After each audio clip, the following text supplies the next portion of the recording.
Officiellement, les propriétaires de cette boutique bisontine qui vend des produits dérivés du cannabis sont en vacances, quelques mois seulement après leur ouverture. Dans cette autre, il semble que tout ait été vidé.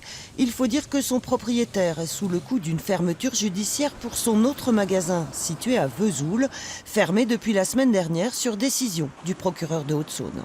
En l'espèce, dans ces magasins, ce qu'on trouve, ce sont des herbes, donc c'est pas des fibres et des graines.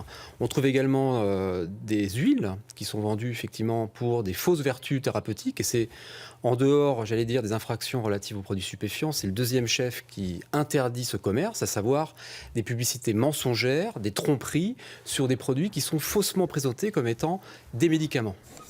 Le propriétaire des coffee shops de Vesoul et Besançon a saisi la justice.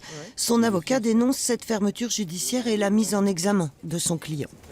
J'appelle simplement à la raison certains procureurs. L'Europe finance dans le cadre de la PAC la production du chanvre et notamment du CBD si le taux de THC n'est pas supérieur à 0,3%.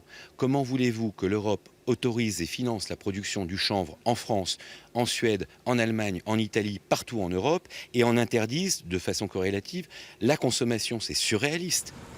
À Besançon, une seule boutique de ce genre reste ouverte. Son propriétaire venu de Suisse s'est installé il y a tout juste 15 jours. On sait que le CBD a des bienfaits thérapeutiques. Aujourd'hui, on ne le dit pas. J'ai enlevé tous mes écriteaux sur la vitrine, puisque c'est formellement interdit. Voilà. Quand mes clients viennent, je leur conseille de se documenter sur Internet. On est quand même dans une sacrée hypocrisie sur ce dossier, non? Tout à fait. Son atout, vendre des produits sans THC. Il envisage de faire aussi bar à graines dans les prochaines semaines.